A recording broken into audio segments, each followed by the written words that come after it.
Loser list. Jordan Love comes in at number 72 on the NFL Top 100, bro. Micah Parsons, not happy. Micah is always riding for his teammates. I really appreciate it. Saying 71 players in the NFL aren't better than Jordan Love, exclamation point. Brew, do you agree with that sentiment, and do you like Micah riding for his quarterback? Well, I love Micah riding for his QB. I do think at the end of this upcoming season, I think he's going to have a great year, and he will be ranked higher. And he was good last year, but I think from what he did, he's done the last few years, I'm not going to quibble over that. One of the few undeniable losers of the World Cup. This list. 100%. This list has been content, just nothing's going on. Yep. Let's do the silly list. Yep. That none of us really know how it's voted, who's voted, what the specs are. But people in there too. Because we've had actual sports on, it's just been dropped in. Yep. But once the World Cup is over, buckle up, NFL 100. Let's get serious. Yeah. I know plenty of people have completely checked out on the NFL at this point. That is not me. I am diving right into it. Jordan Love had a genuinely impressive season last year when you take everything into consideration. What are we even debating here? The guy has not been able to establish any kind of continuity with the personnel around him. So, I just do not understand the logic. People are expecting him to put up something like 40 touchdowns and only 8 interceptions, yet we keep stripping away his best playmakers, his most dangerous weapons, whatever the case may be. Come on now. That is simply absurd. Technically speaking, he finished as the 5th-ranked quarterback in certain metrics. Obviously, he dealt with an injury as well, but he still posted 23 touchdowns against just 6 interceptions. His PFF grade sat at 88.5, and his passer rating was 101.2, which ranked 6th in the entire NFL. He also led the league in touchdown-to-interception ratio. And again, his most critical offensive weapon, Christian Watson, was gone for a significant stretch. I think those kinds of factors tend to matter just a little bit. Just a little bit. He was 8th in yards per attempt as well.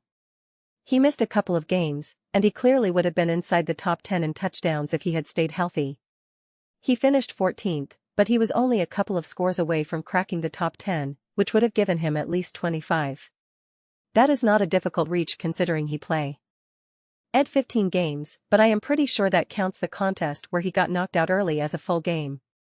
So, it was probably more like 14 games in reality. I am trying to remember the exact schedule. He missed the Ravens game, and obviously the Bears game where he got injured, but I forget if there was another one mixed in there. Regardless, I think he had another 2 touchdowns in him, which would have pushed him into the top 10.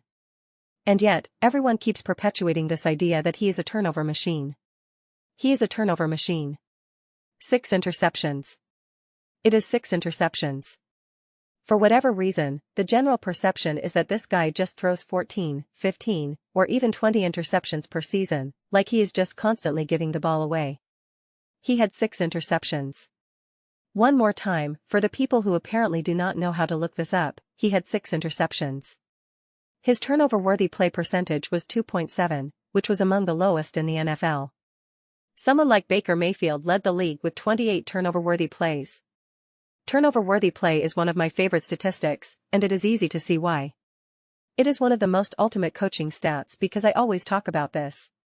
If a quarterback throws the ball and it hits a defender in the hands but is not intercepted, fans will always say, well, it was not an interception, should have, could have, would have.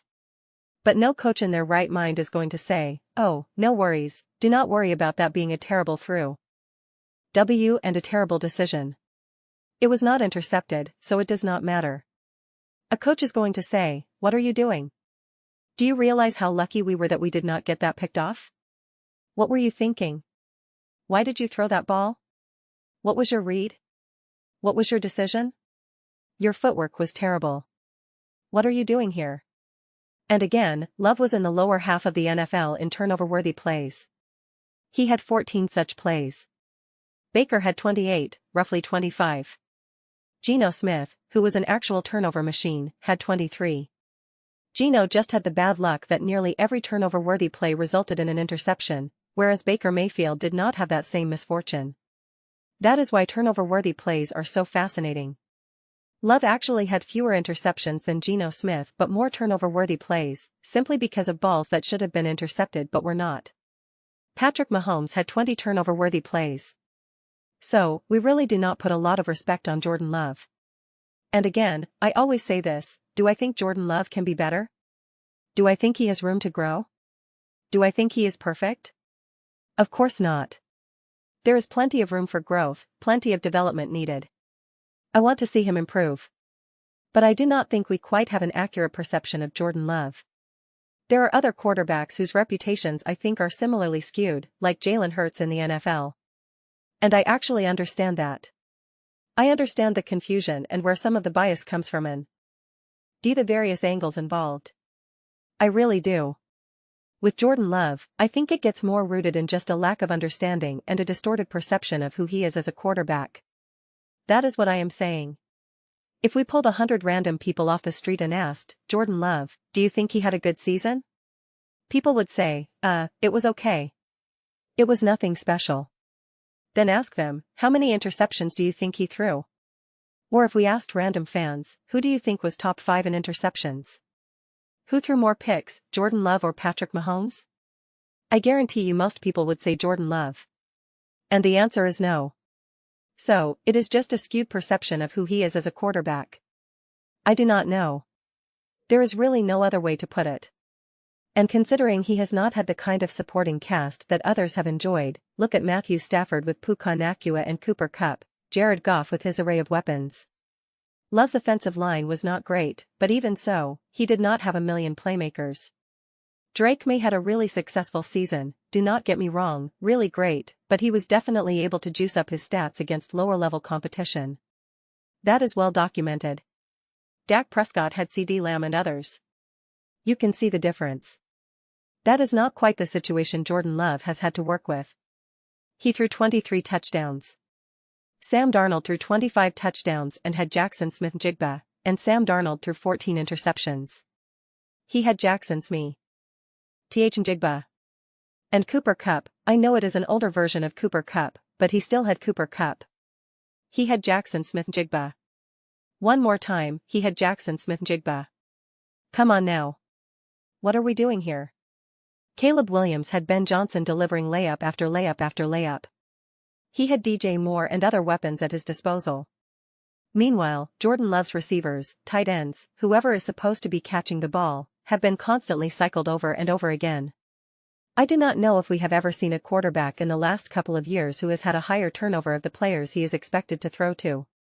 Mahomes is potentially up there, mainly over the last 2 seasons, but Jordan Love has to be right at the top. He is certainly higher than Sam, higher than Baker, higher than Herbert, who might also be up there, higher than Caleb, higher than Dak. Especially because some of these guys have benefited from teams saying, we got you better players. That is what happened with Dak Prescott or even Drake May. People say, Drake May did not have anything. Stephon Diggs was awesome. We can stop pretending like Stephon Diggs was not awesome, because he was. I understand he is a little bit older and does not have the same aura about him, but he was still awesome. Jared Goff got to work with Gibbs, Amon-Ra St. Brown. Come on. So yeah, Jordan Love deserves way more credit. We can still say he needs to improve. We can still say he needs to grow. We can still say he needs to play better in certain moments. All of that can be true. But we do have a distorted misperception. I do not even know if that is the right word, but I like it. I know we have misconception. Misperception. We have a misperception about Jordan Love. I am sticking to it. But those are just my thoughts. I would absolutely love to hear yours. What do you guys all think about Jordan Love and the Green Bay Packers? Do you think he should be higher on the NFL Top 100 list? Let me know your thoughts in the comments below. I read every single comment. Whether you agree with me or disagree with me, either way, let us get into some discussions. Let us get into some debates, but ultimately, let us just have some fun.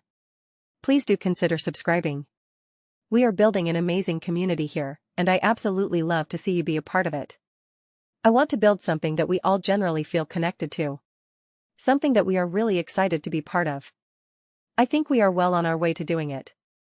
Please do not forget to give this video a thumbs up, as it really does help with visibility and the algorithm. Thank you so much. See you next time.